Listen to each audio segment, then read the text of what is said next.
Thank you, Cantor. Have you ever noticed how some things that we do seem to have a real lasting effect and others don't? Well, that's what this Torah portion is really addressing. I'm going to read the Torah from a book, the ones we got from Windsor, from Congregation Beth Am, the Hertz Pentateuch and Haftarah's Sanshino edition. It's a really, really good book. It's similar to ours, but the one that we had used, but I kind of like it. Rather than do a full aliyah, I'm going to say Baruch atah Adonai Eloheinu melech haolam asher kitshanu b'mitzvotav v'tzivanu la'asok b'divrei Torah. Blessed are you, Adonai, our God, King of the universe, who makes us holy when we do your commandments and who commanded us to be engaged in Torah. Vayikach Korach ben Yitzhar ben Kachat ben Levi v'Datan v'Aviram b'nei Eliav v'On ben Pelet b'nei Reuven. And Korach, Korach, the son of Yitzhar, the son of Kachat, of the tribe of Levi, and Datan and Aviram, the sons of Eliav, and also On, the son of Pelet, all of them of the tribe of Reuven, came together. Vayakumu lifnei Moshe, and they rose up against Moses. Va'anashim mi b'nei Yisrael chamishim u'me'atayim. Along with them, 250 men from Israel. Nesiei Edah, they were dignitaries in their tribe. Kri'ei Mo'eh, they had good reputations. Anshe Shem, they were men who had a good name. Vayikachalu al Moshe va'al Aharon, and they gathered together against Moses and against Aaron. Vayomru alehem, and they said to them, Rav lechem, you've gone too far. Ki chol ha'edah kulam kadoshim. All of the congregation, every single one of them are holy. Uvatocham Adonai, and God is in their midst.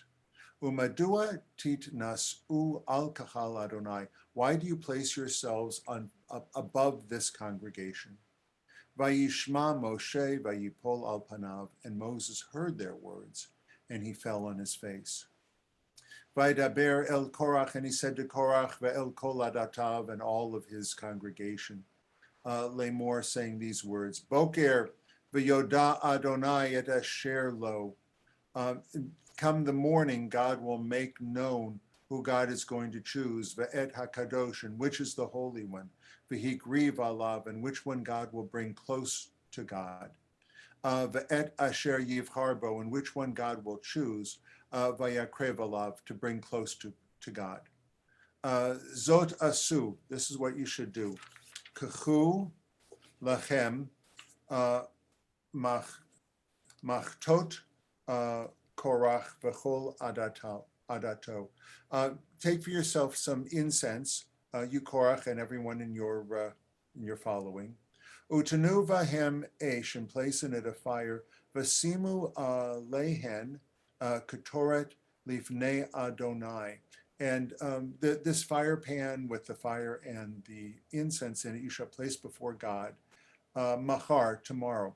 V'haya ha'ish asher yivchar Adonai, hu hakadosh, and the one of the incense pans which God chooses, that shall be the Holy One. Rav lachem b'nei Levi, you have gone too far, you sons of Levi. Vayomer Moshe el Korach shimuna b'nei Levi. And Moses continued talking to Korach, and he said, listen up, you sons of Levi.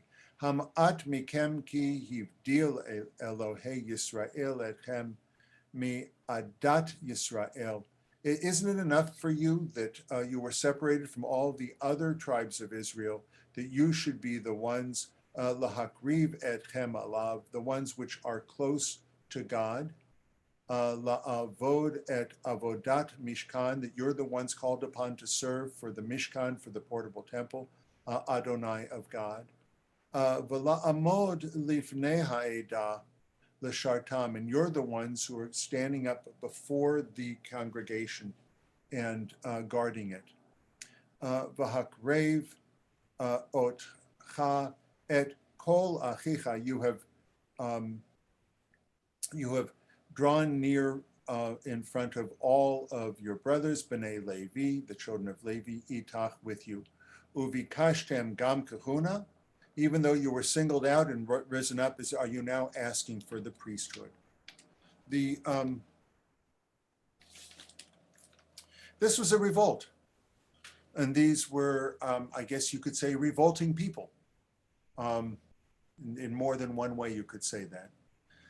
These were Moses's cousins. Korach was Moses's cousin, also from the same tribe. And a lot of the dignitaries followed them. They said, you know, enough with this. They said, essentially, I'm mad as, what's that word they said, and I'm not going to take it anymore. They used lies. They used unfounded lies to slander people. They, to really good leaders, Moses and Aaron, and they riled up the people. They said, really, you're all holy, and why should you put up with this anymore?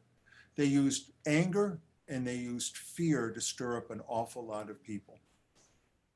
And they did it for only selfish reasons. It came out later as they were talking that the reasons why they're doing it. They just didn't want Moses to be the leader anymore. They wanted to be the ones to get the credit for it. The Torah goes on to show that they brought these fire pans, but God chose the fire pans of Moses and Aaron. And there was very harsh punishment. They were totally held accountable for their actions, because what they did was a mutiny. What they did was treasonous. What they did was they sowed division in the nation. They pitted cousins against cousins. They pitted Israelites against Israelite.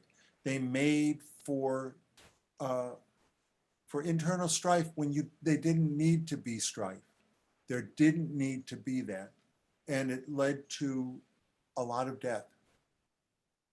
In fact, God was so incensed by it that it says that Moses essentially said, listen, if God is with me, may something dramatic happen, something like the earth opening up her mouth. And scarcely had Moses finished talking, then it says the earth opened her mouth and a chasm was created, and all of the followers of Korach fell into it, never to be heard from again. Actually, the Talmud goes on to say that whenever you walk by this place in the Sinai desert, there's a deep chasm. And if you listen faintly, you can hear them saying, we were wrong, coming out of it. I think there's implications for us. The Talmud talks about only those things which are in the name of heaven endure. Those things which people do for selfish reasons, where they try to stir up controversies just for controversies, or baseless lies, or to slander other people just for their own personal gain. The Talmud says these things don't last. I guess the only thing that we get that lasts from them is just pollution. That's the thing that remains. But the things that really endure are the things where we reach not just for ourselves, where we reach not just for our country against some other country, but where we reach for things for the sake of heaven. Those are the things that endure. And it might take a while, but we should think about that in our own lives. Many of us have got hard times. There's a lot of people who are hurting even more. We need to figure out how are we going to do things, not just so that, throw someone else down so we can rise up. How can we do things l'shem shamayim, in the name of heaven? And I think that is something that separates Temple Beth Hillel from many other organizations. There's a lot of other organizations that do really good things, but that's at the core of who we are. And when we reach out to people who are more needy than we are, when we reach out to each other to be a friend, when, as the men's club is starting to do, to come together to see everybody, and the sisterhood is coming together to see people in small groups, those are wonderful, wonderful things. When we figure out who are the real heroes and we honor them in some way, people who really reached out and did things in the name of heaven, that's what we should look at. Did they do things l'shem shamayim, in the name of heaven?